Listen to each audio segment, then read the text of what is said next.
When I was a kid, I used to think that pork chops and karate chops were the same thing. I thought they were both pork chops. And because my grandmother thought it was cute, and because they were my favorite, she let me keep doing it. Not really a big deal. One day, before I realized fat kids are not designed to climb trees, I fell out of a tree and bruised the right side of my body. I didn't want to tell my grandmother about it because I was scared I'd get in trouble for playing somewhere I shouldn't have been. A few days later, the gym teacher noticed the bruise and I got sent to the principal's office. From there, I was sent to another small room with a really nice lady who asked me all kinds of questions about my life at home. I saw no reason to lie. As far as I was concerned, life was pretty good. I told her whenever I'm sad, my grandmother gives me karate chops. This led to a full-scale investigation, and I was removed from the house for 3 days until they finally decided to ask how I got the bruises. News of this silly little story quickly spread through the school, and I earned my first nickname, Pork Chop. To this day, I hate pork chops. I'm not the only kid who grew up this way, surrounded by people who used to say that rhyme about sticks and stones. As if broken bones hurt more than the names we got called, and we got called them all. So we grew up believing no one would ever fall in love with us, that we'd be lonely forever, that we'd never meet someone to make us feel like the sun was something they built for us in their tool shed. So broken heartstrings bled the blues as we tried to empty ourselves so we would feel nothing. Don't tell me that hurts less than a broken bone.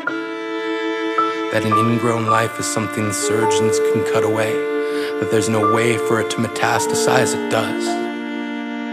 She was 8 years old. Our first day of grade 3 when she got called ugly. We both got moved to the back of class so we would stop getting bombarded by spitballs.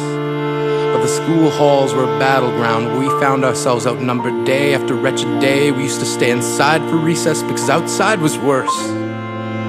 Outside we'd have to rehearse running away or learn to stay still like statues, giving no clues that we were there in grade 5. They taped a sign to the front of her desk that read, "Beware of dog." To this day, despite a loving husband, she doesn't think she's beautiful because of a birthmark that takes up a little less than half her face. Kids used to say she looks like a wrong answer that someone tried to erase but couldn't quite get the job done. And they'll never understand that she's raising 2 kids whose definition of beauty begins with the word mom. Because they see her heart before they see her skin. Because she's only ever always been amazing. He was a broken branch grafted onto a different family tree. Adopted. Not because his parents opted for a different destiny. He was 3 when it became a mixed drink of 1 part left alone and 2 parts tragedy. Started therapy in 8th grade. Had a personality made up of tests and pills.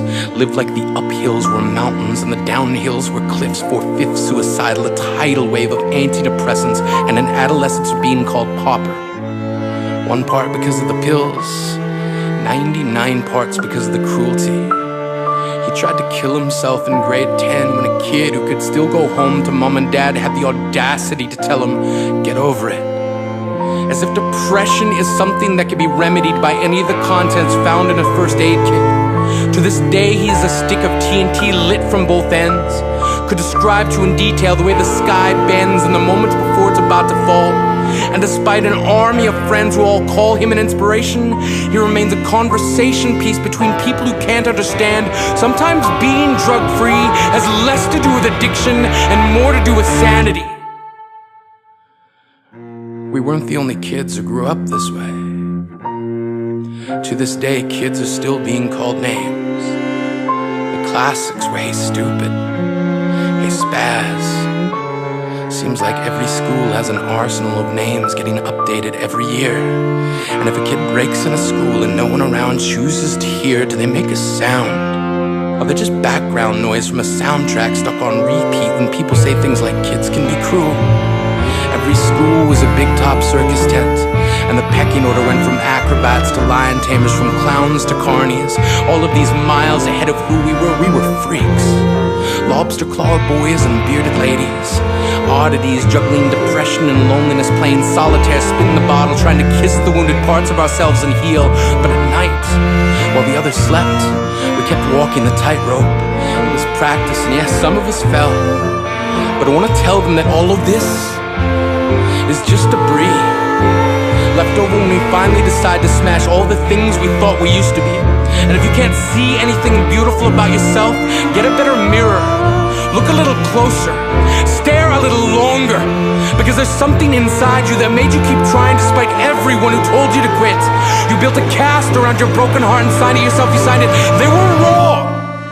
Because maybe you didn't belong to a group or a clique. Maybe they decided to pick you last for basketball or everything.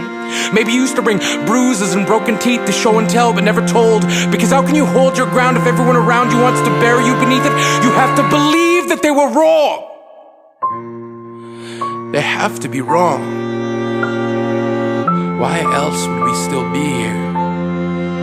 We grew up learning to cheer on the underdog because we see ourselves in them. We stem from a root planted in the belief that we are not what we were called. We are not abandoned cars stalled out and sitting empty on some highway. And if in some way we are, don't worry. We only got out to walk and get gas. We are graduating members from the class of We Made It. Not the faded echoes of voices crying out names will never hurt me. Of course, they did. But our lives will only ever always continue to be a balancing act that has less to do with pain and more to do with beauty.